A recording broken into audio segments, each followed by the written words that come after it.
하나님, 사람이 어떻게 하나님 나라에 들어갈 수 있습니까? 무엇으로 하나님 나라를 바라보며 경험할 수 있습니까? 오직 이 땅에 세우신 하나님의 교회를 통하여 하나님 나라에 들어가는 것을 믿습니다. 하나님께서 이 땅에 세우신 교회가 무엇인지, 어떻게 하나님 나라에 들어가는 것인지 알게 하여 주옵소서. 예수님의 이름으로 기도드립니다. 아멘.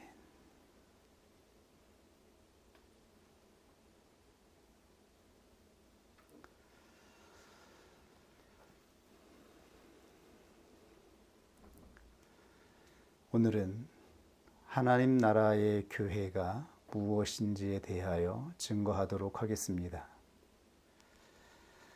하나님 나라와 교회는 어떠한 관계에 있는 것인가요?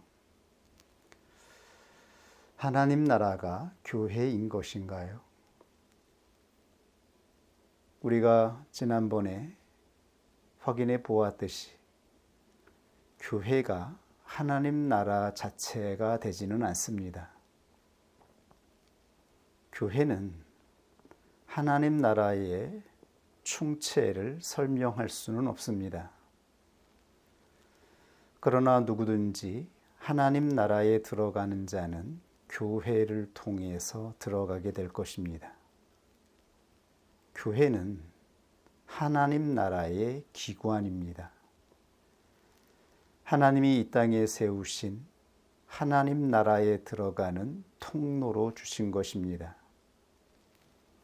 즉 대사관과 같은 것이라고 한번 증거를 하였지요. 더 적합한 예를 찾을 수가 없어서 이 예를 다시 한번 언급합니다.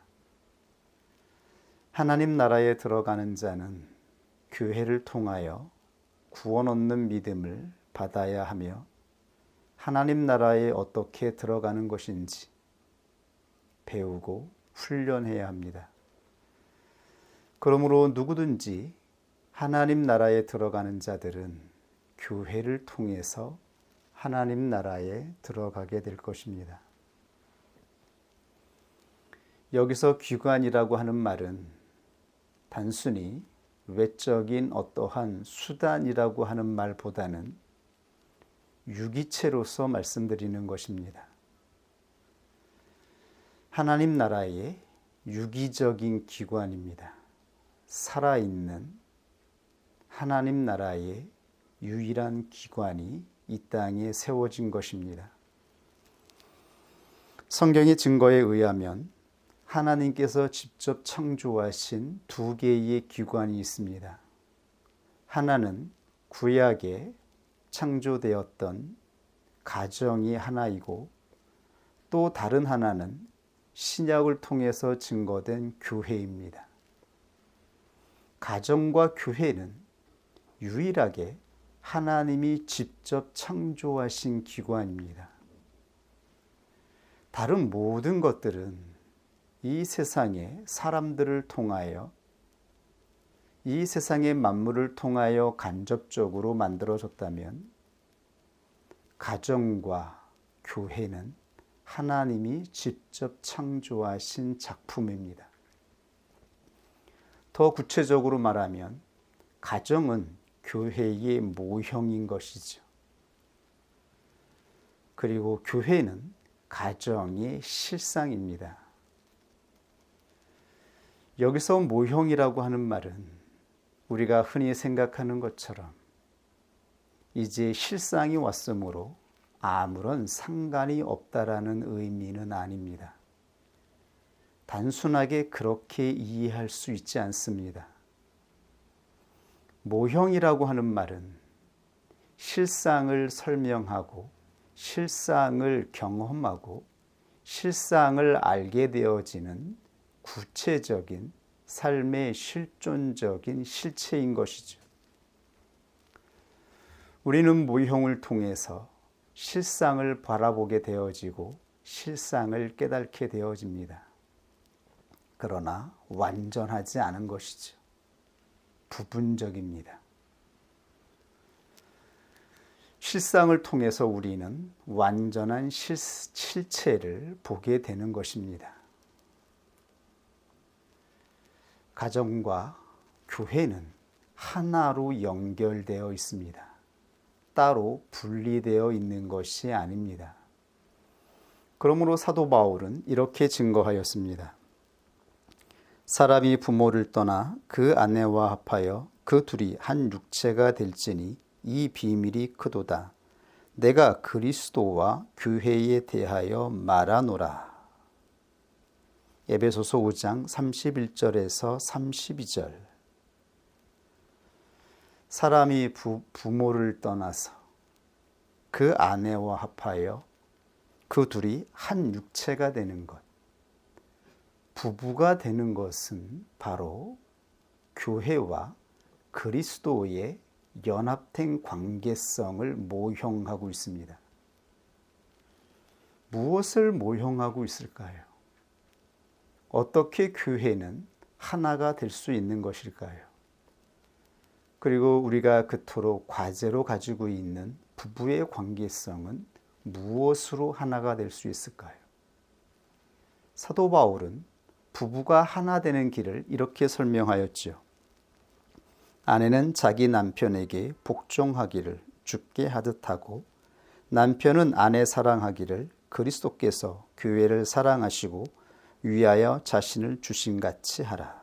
에베소서 5장 22절에서 26절. 오직 사랑과 복종으로만 부부가 하나가 될 수 있습니다. 이것이 바로 교회가 하나가 되는 유일한 방법이기도 합니다. 사랑과 복종이 아닌 것으로는 부부의 연합을 기대할 수가 없습니다. 그럼 사랑은 무엇이고 복종은 무엇인가요?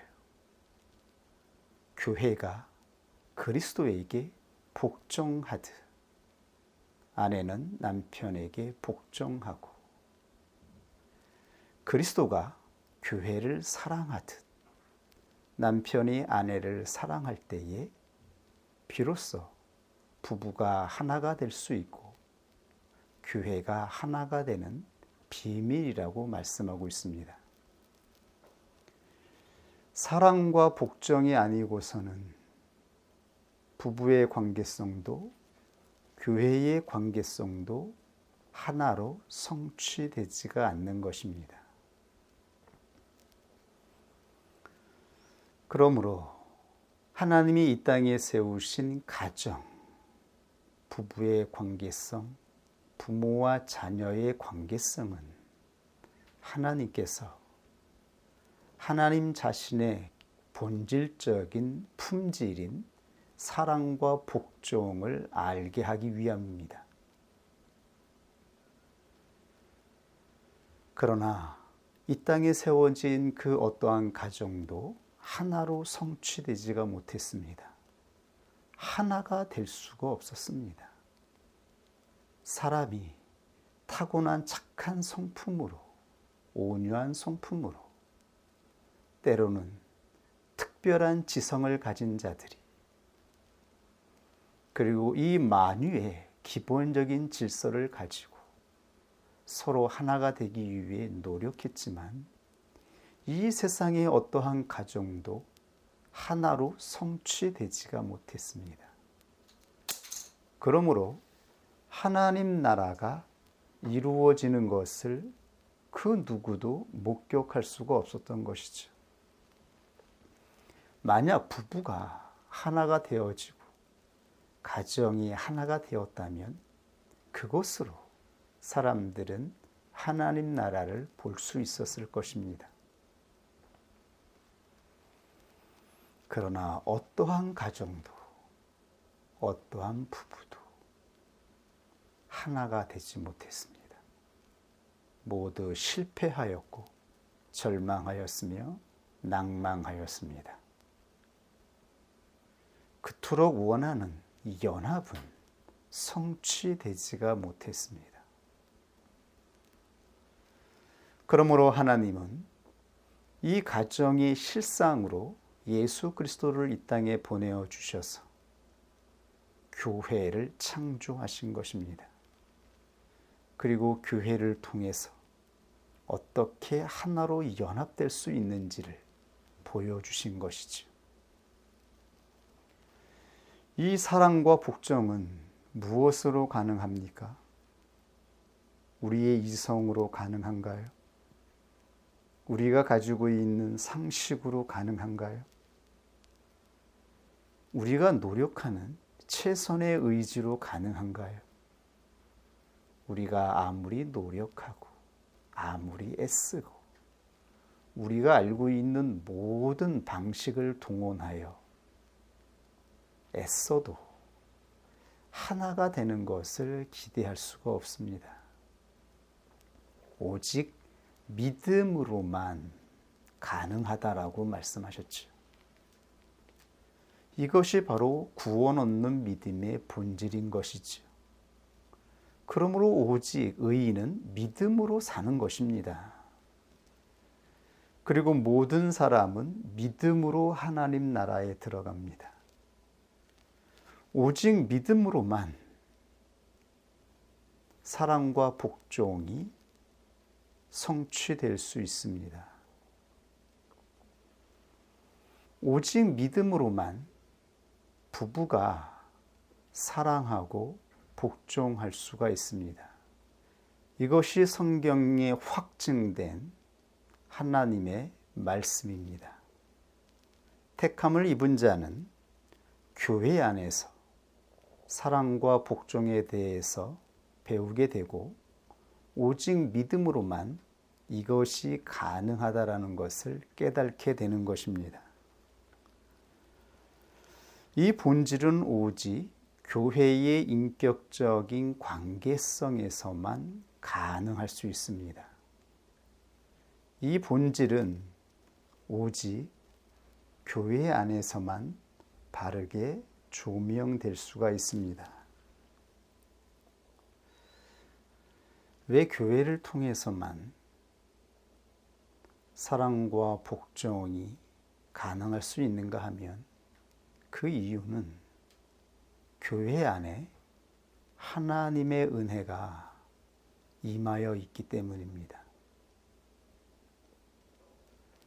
교회 안에 하나님의 특별한 성령의 내주하심의 역사가 있기 때문입니다.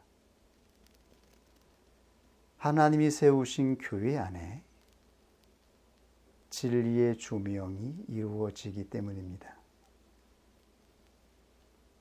지금 이 말씀이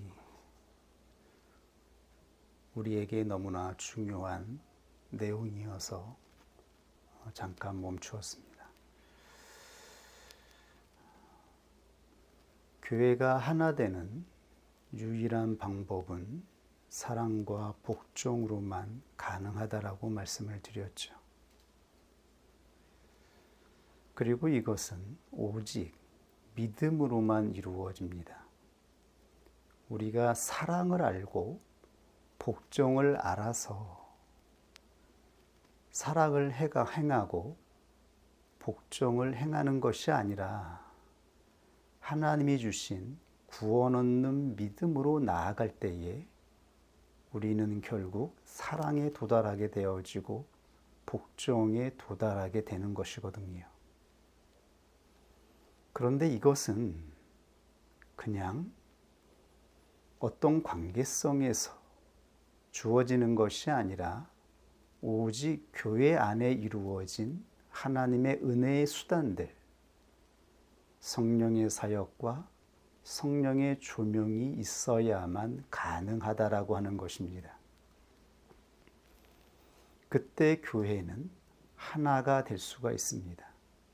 하나가 되는 것을 소망하게 되고 그 하나로 이루어지는 성취를 부분적으로 순간순간 경험하게 되는 것입니다. 이것이 왜 중요한가 하면 교회가 연합되지 않은 상태에서는 하나님 나라가 활동할 수 없기 때문입니다. 하나님의 나라가 지금 이 땅에 임하여 활동하고 있습니다. 하나님의 나라가 침노하며 활동할 때에 죄인된 사람이 구속함을 입어 하나님 나라로 들어가는 여정을 시작할 수 있습니다.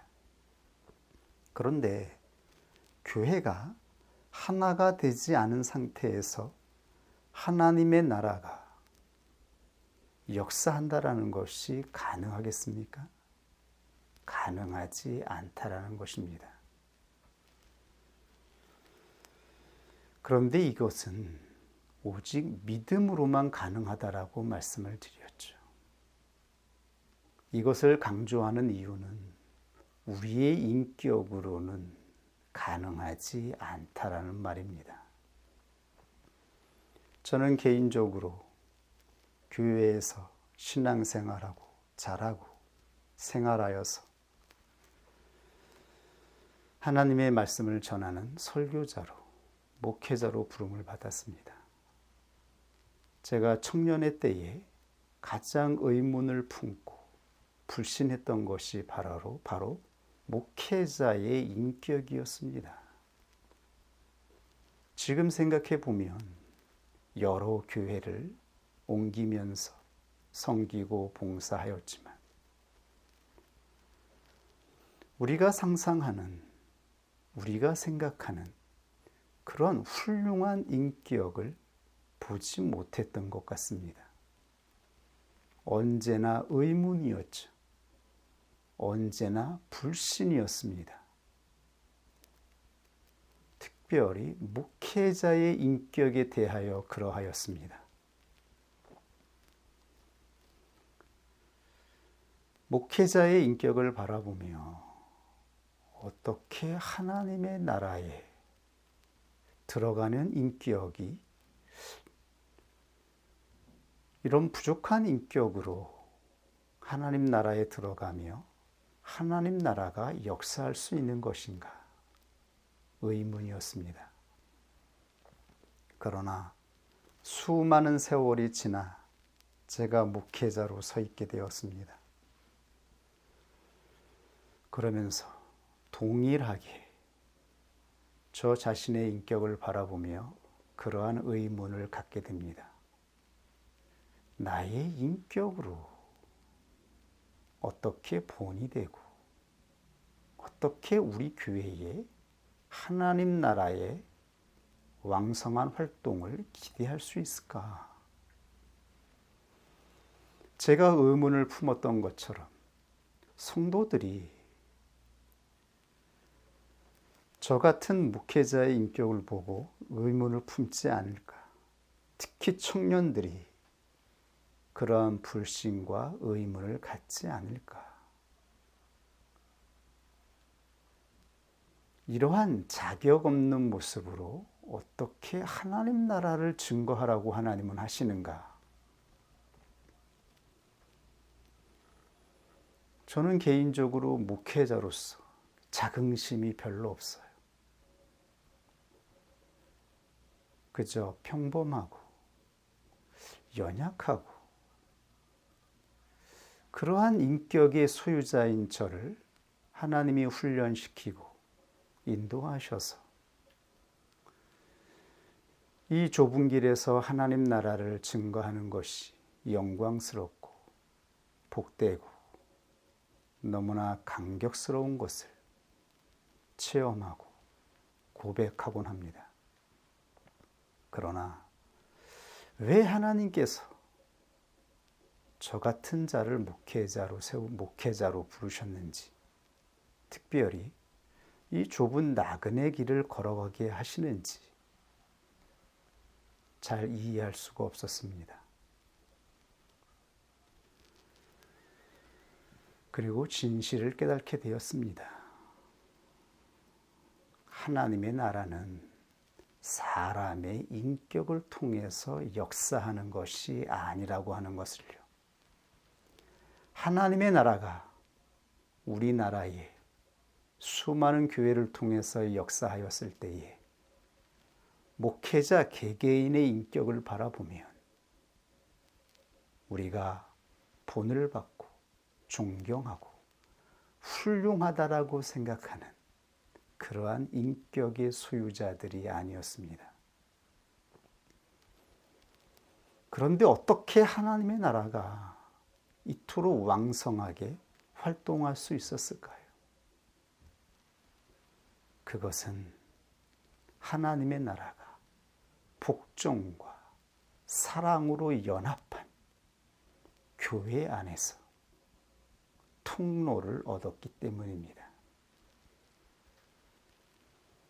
우리보다 더 지성적이지 않을 수 있습니다. 우리보다 더 도덕적이지 않을 수 있습니다. 우리가 생각하는 그러한 훌륭한 사람들이 아니었을 수 있습니다. 우리의 아버지가, 우리의 어머니가 그렇게 훌륭한 인격의 소유자가 아니었을 수 있습니다. 그러나 그 가운데에서 하나님 나라가 역사한 것은 하나님이 주신 구원 얻는 믿음을 붙잡고 나아가는 성도들의 연합을 통하여 오직 구원 얻는 믿음으로 말미암아 서로 복종하고 섬기고 사랑하는 그 연합의 일치를 통하여 하나님의 나라가 역사하였던 것입니다. 우리의 인격으로 하나님의 나라가 역사한 것이 아닌 것입니다. 이 놀라운 비밀이 성경에 계시되어 있고 증거되어 있는 것입니다. 그렇다면 교회의 반석은 무엇인가요? 너무나 중요한 교리적인 부분입니다. 교회는 어디에 세워지는 것일까요? 예수님께서 교회의 반석이 무엇인지를 선포한 놀라운 사건이 있었습니다.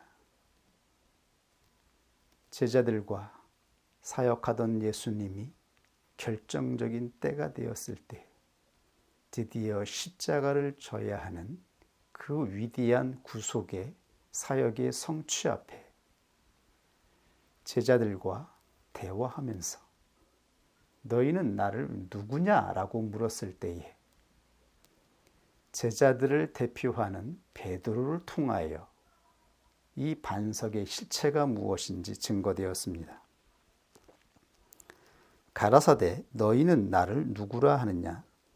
시몬 베드로가 대답하여 가로되 주는 그리스도시요 살아계신 하나님의 아들이시니이다.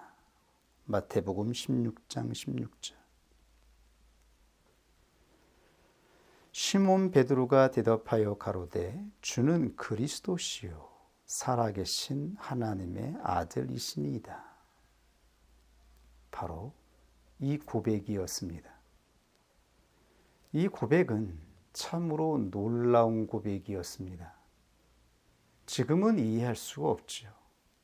지금은 우리가 예수 그리스도를 하나님이라 부르고 우리의 구원자라고 부른다고 해서 특별히 핍박을 받거나 고난을 받습니까?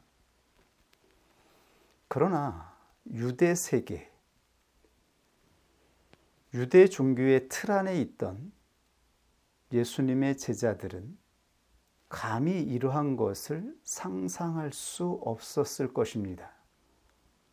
그 당시 사람들은 예수님을 세례 요한이나 엘리야, 선지자 중에 하나라고 생각했지 예수 그리스도를 메시아, 구원자라고는 상상하지 못했습니다.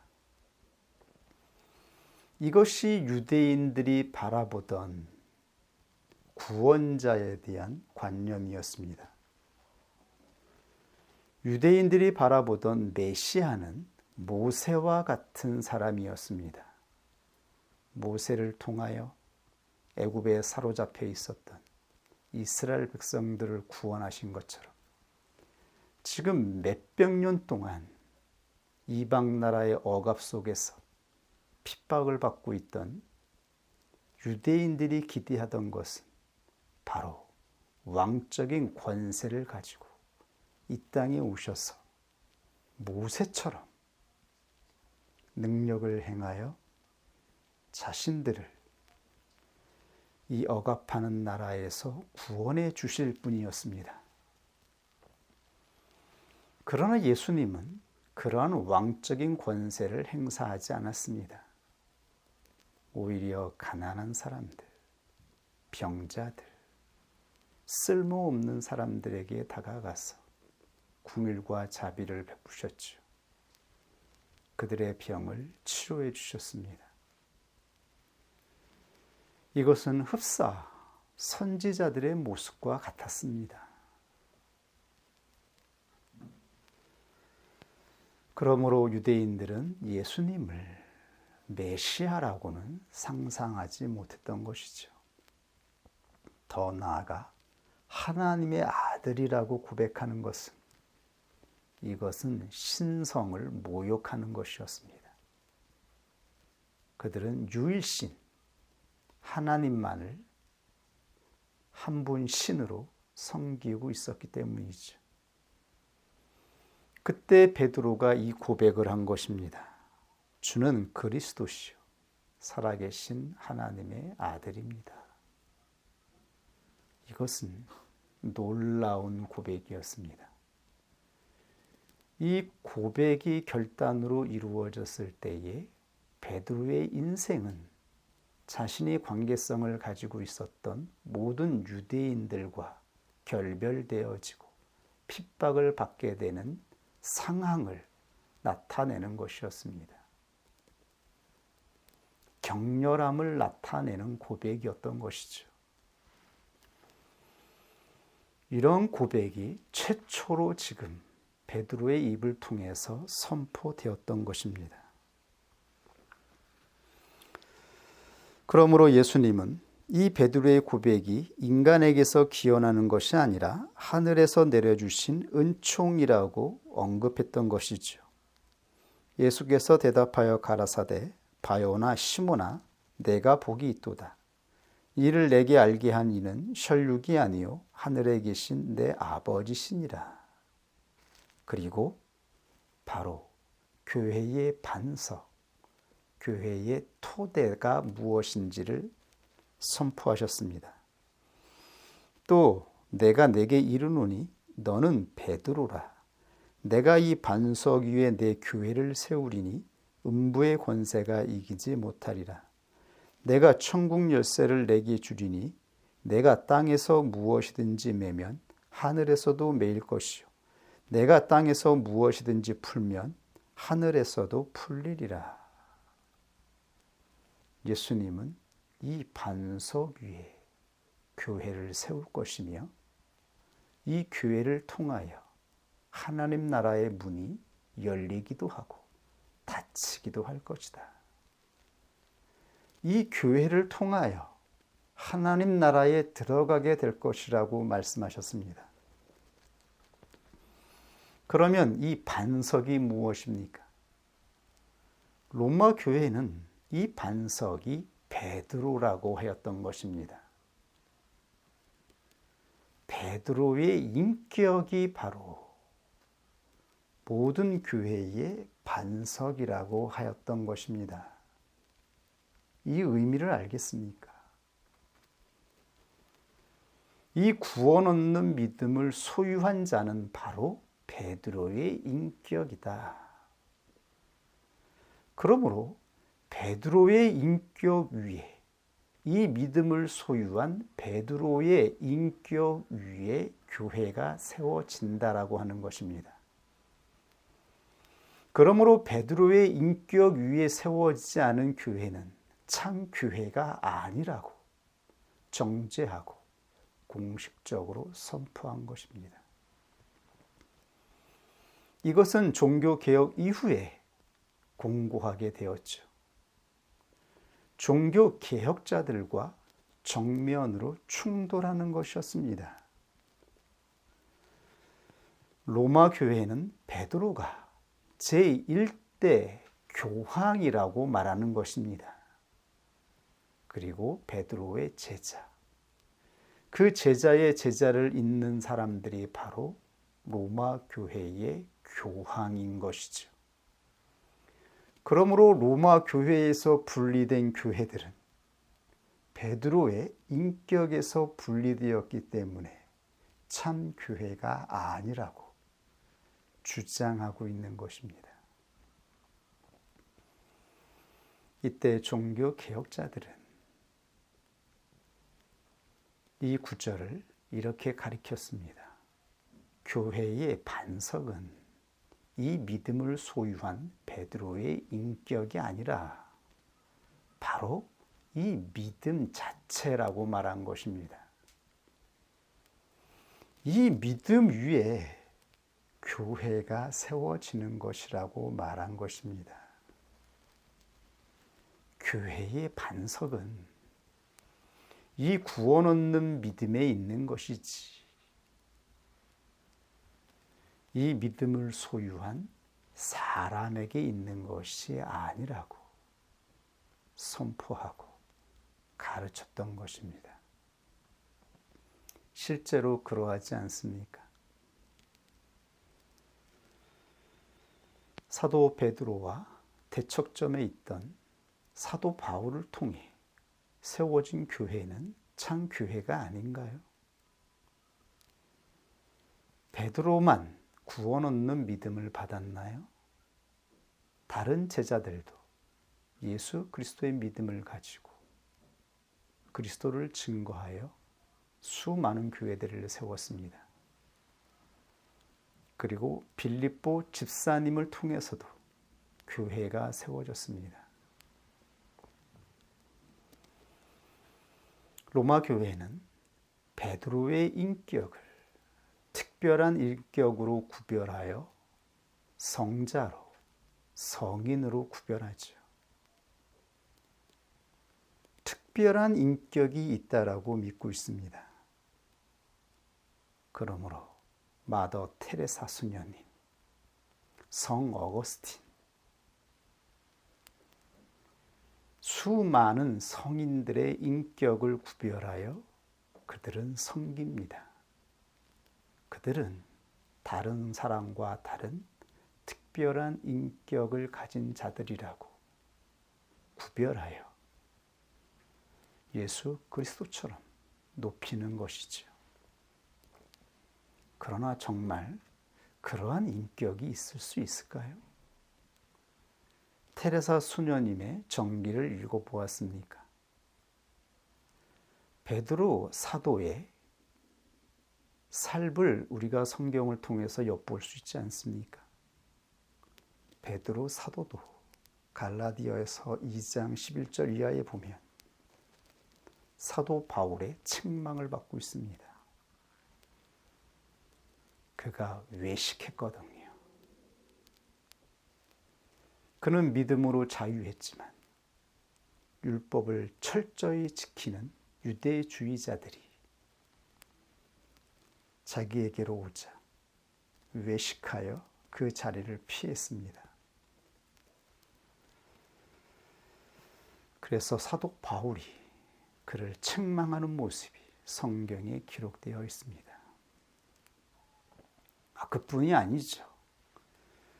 이 놀라운 고백을 하고 바로 뒤에 예수님이 베드로의 인격에 대하여 사단아 물러가라 이렇게 선포하고 있지 않습니까? 네가 하나님의 뜻을 저버리는도다. 바로 교회의 반석이라고 선포한 다음에 베드로는 예수 그리스도가 하나님의 뜻 앞에 복종하여 십자가를 져야 할 것을 가르치자 베드로가 대놓고 반대하였습니다. 하나님의 뜻을 거역하는 것, 이것이 바로 사단의 인격인 것이죠. 베드로의 인격이 특별하거나 우리와 다른 것이 아니었습니다.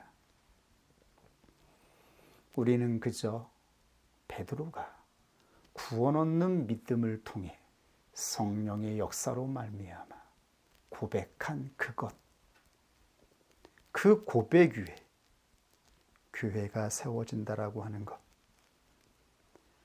사도 베드로가 성령의 충만함으로 믿음을 가지고 좁은 길을 걸어간 것, 그리고 마지막에 십자가를 지고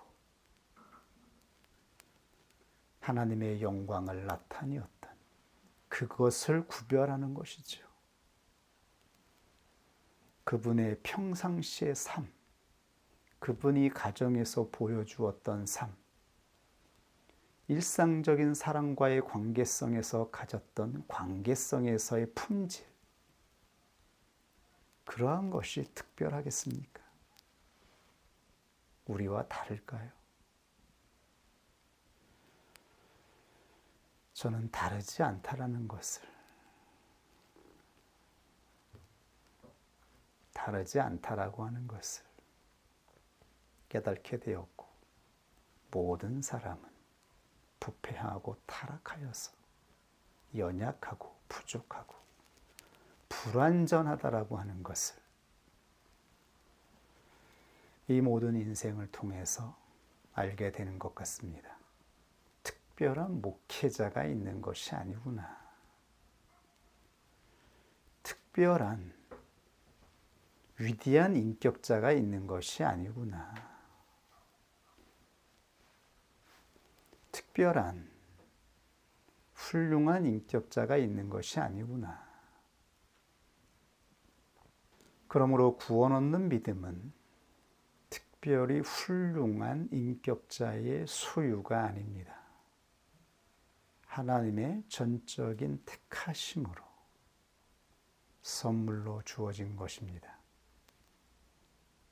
그리고 그 믿음으로 성령 안에서 고백하는 놀라운 신앙의 고백 위에 교회가 세워지고, 교회 안에서 역사하는 성령의 조명과 사역 앞에 우리가 믿음을 붙잡고 복종하기로 결단할 때, 또한 우리 자신을 부인하고 희생하고 섬기는 삶으로 나타날 때에 이 사랑과 복종으로 하나님의 나라가 역사하고 활동한 것입니다.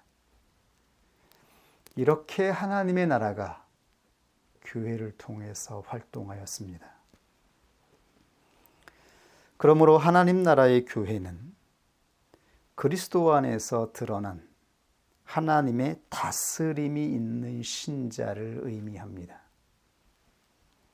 영적인 출애굽을 한 모든 신자는 이 다스림을 경험한 자들입니다.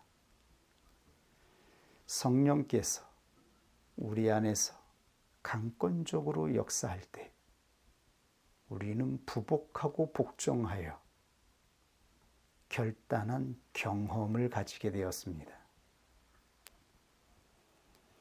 이 결단으로 말미암아 택함을 입은 자들이 영적인 출애굽을 하게 된 것입니다.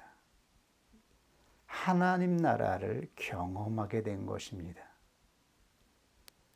하나님 나라가 역사하는 교회로 부름을 받게 된 것입니다. 이 하나님의 다스림,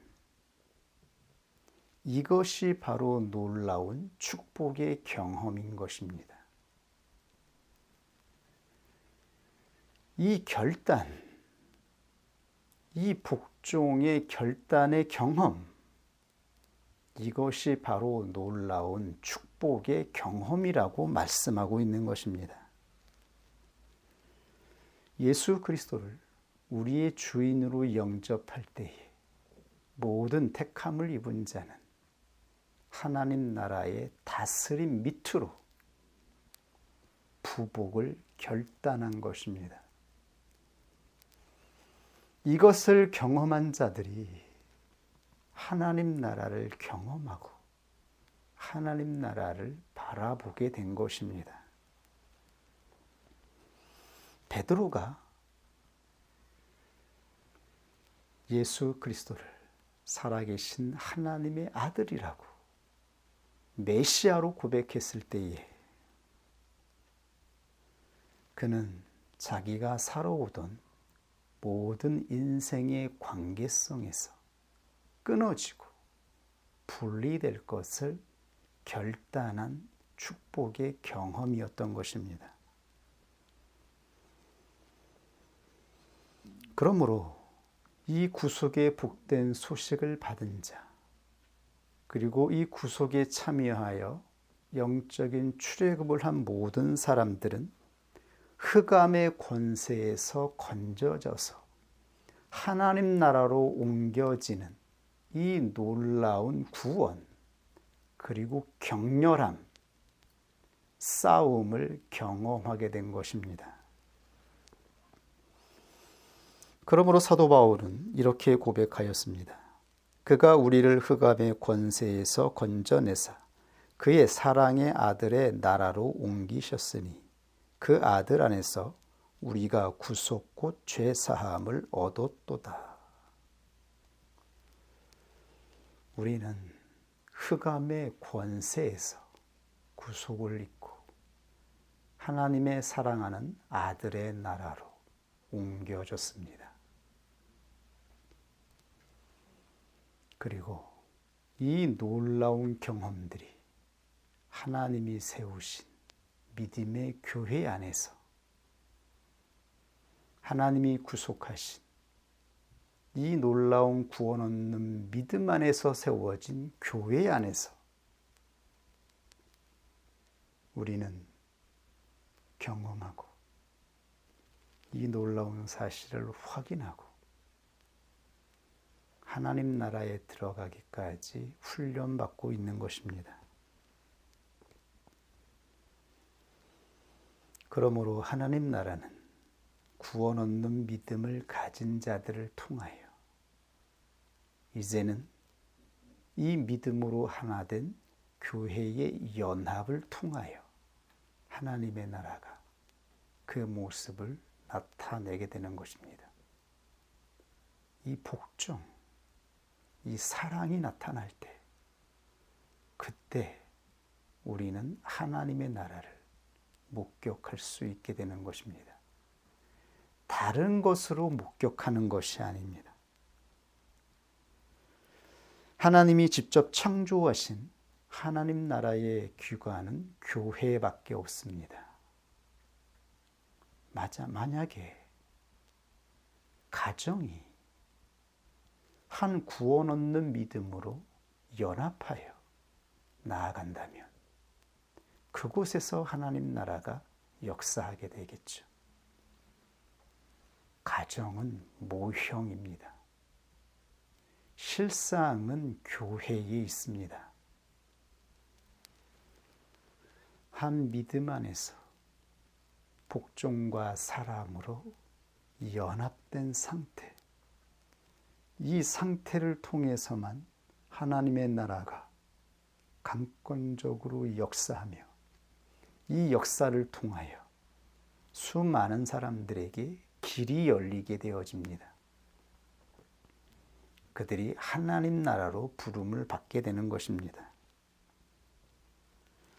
그런데 교회는 베드로 한 사람의 고백 위에 공식적인 모임으로 세워지는 것이 아니라 베드로를 대표로 하는 동일한 믿음의 공동체의 고백 위에 두세 사람의 믿음이 각기 다른 믿음이 아니라 동일한 한 믿음, 한 진리 위에서, 한 성령 안에서 동일한 구원 얻는 믿음이 고백되는 그 위에 교회가 세워지는 것입니다. 그러므로 교회의 정체성은 어떠한 조직이나 프로그램으로 이루어지지 않습니다. 교회는 프로그램으로 움직이거나 어떤 사람이 조직한 조직으로 움직이는 것이 아닙니다. 교회는 오직 한 성령 안에서 한 믿음의 고백 위에 연결될 때 이 연합으로 움직이는 것입니다. 사람이 만든 조직이 없어도 됩니다.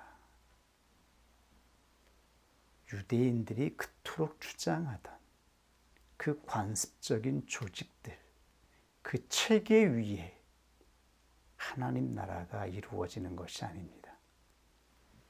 이제 교회는 사람이 만든 그 간섭적인 예식이나 조직으로 만들어지는 것이 아닙니다. 이 놀라운 복된 비밀이 교회 안에서 조명되고 교회 안에서 바르게 전달되어지고 바르게 이 모든 것들이 조명되는 때가 지금인 것입니다. 이 안에 있다라고 하는 것, 이 놀라운 진실을 보게 되었다라는 것, 이것이 놀라운 축복의 경험인 것입니다.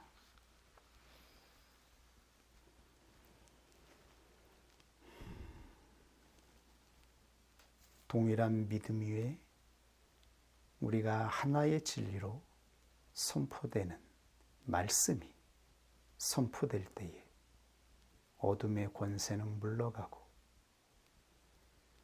사람을 사로잡고 있었던 모든 세상의 지배력도 소멸되어지는 것이며 우리를 붙잡고 있었던 그 모든 육체의 질서도 부복하게 되는 것입니다. 오직 교회 안에 하나님의 이름이 높여지고 하나님만이 홀로 영광을 받으시며 하나님이 홀로 주인이 되십니다. 교회는 베드로의 것이 아닙니다. 교회는 사도 바울의 것이 아닙니다. 교황이 있어야 그것이 참된 교회가 되는 것이 아닙니다. 특별한 훌륭한 인격으로 교회 안에 하나님 나라가 역사하는 것이 아닙니다. 그런 인격은 존재하지 않습니다. 우리는 모두 그 진실을 알고 있지 않습니까? 우리 자신을 보십시오. 구속함을 입고 하나님 나라를 경험하며 너무나 놀라운 하나님의 사역을 그 모든 사역을 받고 기뻐하고 감격하여 다른 사람이 보지 못하는 복된 소식을 바라보며 우리 스스로 구별되었다라고 우리 스스로 좁은 길을 걸어간다고 나그네 길을 걸어가는 특별한 사람인 것처럼 사람들로부터 분리되었을 때에 우리가 특별한 인격의 소유자였습니까? 지금도 특별한 인격의 소유자로 생각하고 있습니까? 오직 구원 얻는 믿음을 붙잡고 나아갈 때 성령의 놀라운 강권하심과 충만으로 사랑과 복종으로 우리 안에 연합이 이루어질 때에 놀라운 하나님의 영광이 나타나는 것임을 아는 자가 되기를 원합니다. 다음 주에 교회의 특권과 활동에 대해서 다시 한번 증거하겠습니다. 하나님 말씀 앞에 우리 같이 기도하겠습니다.